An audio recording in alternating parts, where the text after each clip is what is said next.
In this video, we will show you how to fit side ventilation with a screen. Here are the parts you'll need.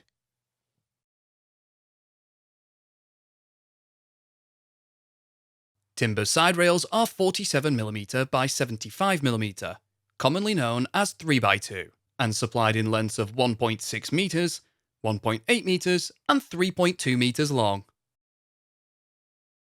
The side rail is fitted 75 centimeters above the base rail from the doorpost to the corner, down the length, and returns to the opposite doorpost. It is fitted using the same method as fitting the base rail with corner and intermediate clamps. To get started, measure from the top of the base rail up the hoop and make a mark at 75 centimeters.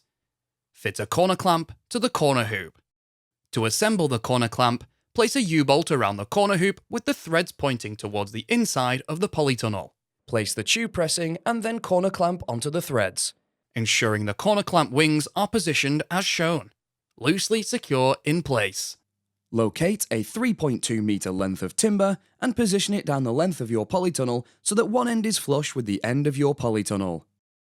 Ensuring the wing of your corner clamp is in the center of the timber and that the timber is on the outside of the corner clamp wing. Make a mark through the hole of the corner clamp wing. Drill a hole through the mark using a 9mm timber drill bit.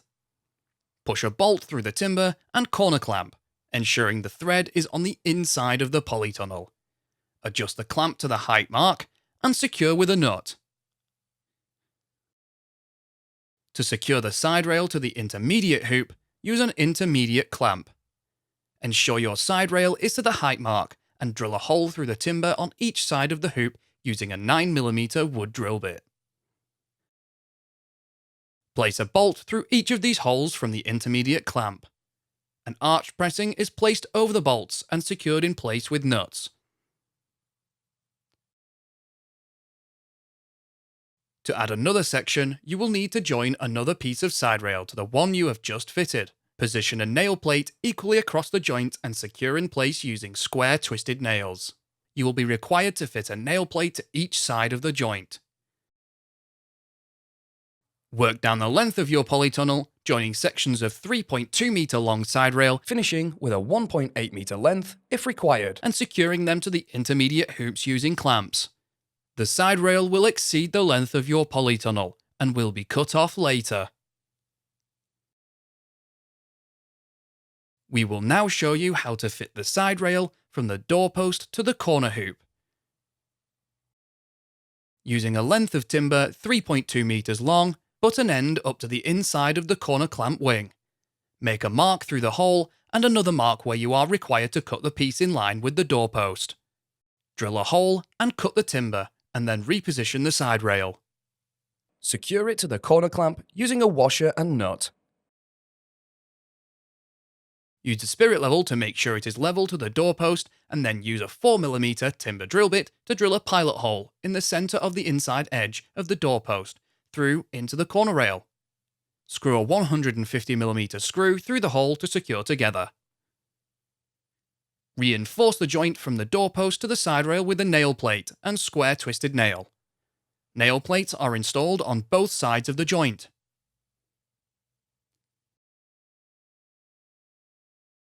Fit the side rail from the doorpost to the corner on the opposite end of the polytunnel using the same method. Cut off the excess flush with the end of the polytunnel. Now we will install the side ventilation and screen. Ventilation screens cannot operate around corners, and as a consequence, the ends underneath the corner side rail of the polytunnel adjacent to the doors will be fitted with polythene panels.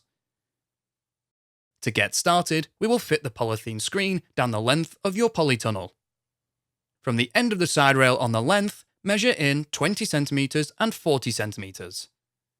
Repeat this at the opposite end.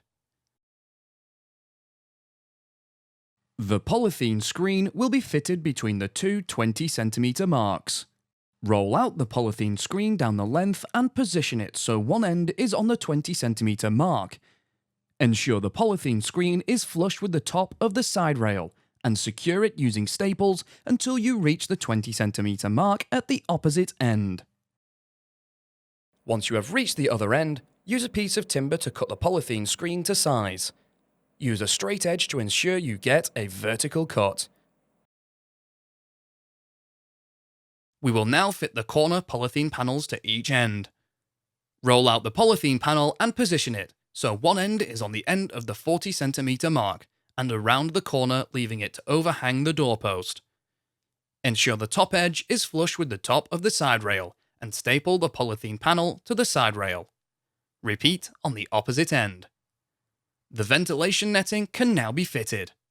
Staple the side ventilation net flush to the top of the side rail. Ensure the side ventilation net comes beyond each end hoop. If you have ordered timber side ventilation and screen for both sides of your polytunnel, repeat this process on the opposite side. The next part of the process for installing side ventilation is done once you have fitted your polytunnel cover.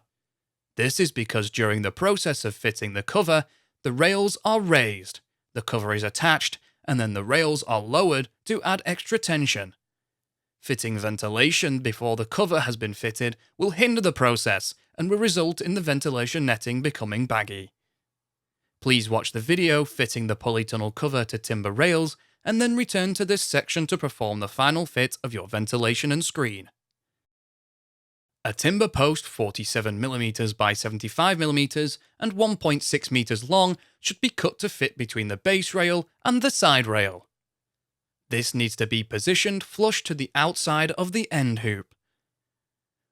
Secure in position to the side and base rail using the right-angled clamps and screws supplied in the side screen fixing kit. Repeat on the opposite end. We now assemble the gearbox winding system. Decide which end of the polytunnel you wish to have the winding mechanism. The large hole in the faceplate goes to the bottom. Insert 2 nuts into the gearbox housing and fix the gearbox in place using 40mm M6 bolts. Fix the gearbox onto the faceplate so that the eye of the winder is positioned internally. Attach the runner wheels using 2 25mm M8 bolts to the top and bottom holes of the faceplate. Secure in place tightly with a nut on each bolt. Screw the runner wheels onto each thread with the nylon washer visible, ensuring that the thread of the bolt is flush with the face of the runner wheels.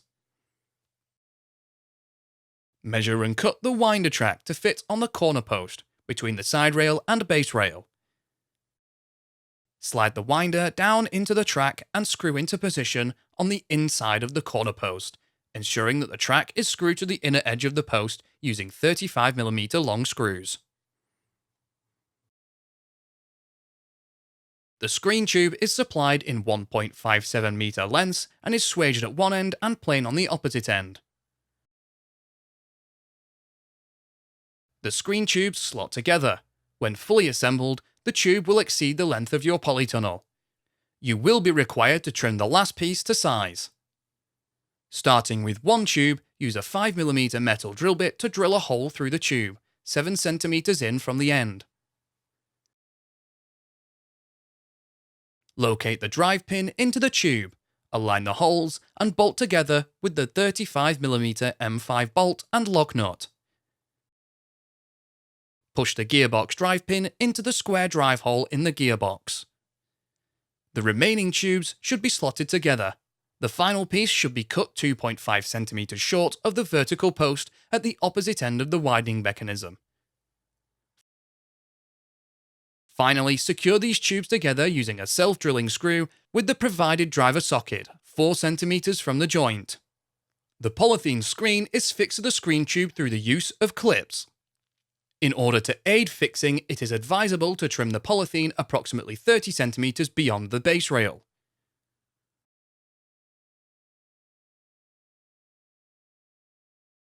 Working from the gear winder end, roll the polythene screen under and around the blind tube. Push the retaining clip onto the screen tube and proceed along the length of the polytunnel, ensuring retaining clips are fitted at each hoop. Fit the remaining clips in a position halfway between each hoop. Slide the hook onto the handle of the gear winder and turn. The gear winder should rise and fall as the ventilation screen opens and closes. If the screen tube needs adjusting, this can be achieved by wrapping more or less polythene around it. With the screen now operational, you can now fix the ventilation net and corner polythene panels to the vertical post, door frame post, and base rail. First, a batten will need to be fitted to the two timber posts between the base rail and side rail on the outer face. This batten ensures the winding mechanism does not damage the ventilation netting. From the outside of the polytunnel, lift up the polythene panel and ventilation netting as high as possible. From this point, measure and cut a piece of batten to fit onto the post. It is not required to be the full height. Position this piece on the inner edge of the post. Use a spare piece of batten as a spacer and position them so the spacer is flush with the outside edge of the timber post, and then fix the batten into place with nails.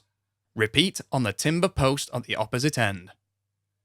To aid fitting the corner panel around the corner, cut the corner panel parallel with the length of the polytunnel. Pull it tight and secure it to the base rail with staples.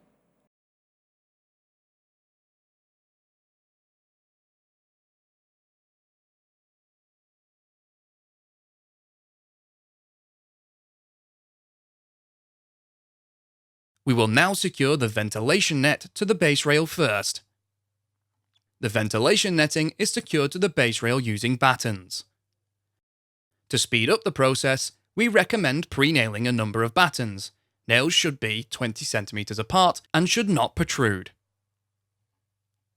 Starting in the middle and working out to each end, pull the side ventilation netting down so that it is tight and free of any wrinkles and creases. Position a batten flush with the top of the base rail and nail into place. Now secure the ventilation netting to the timber upright. Pull the netting tight and secure a batten. The corner polythene panel now needs fixing to the doorpost and base rail. Secure the side panel to the corner base rail and doorpost using battens as demonstrated earlier. Finally, trim off any excess polythene and net.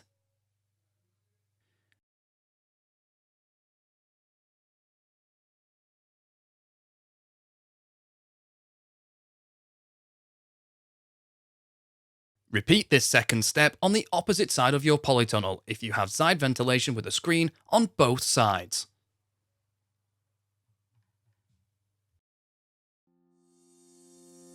You can find more videos to help you build your polytunnel at construct.firsttunnels.co.uk. We also have a construction helpline if you require any further assistance.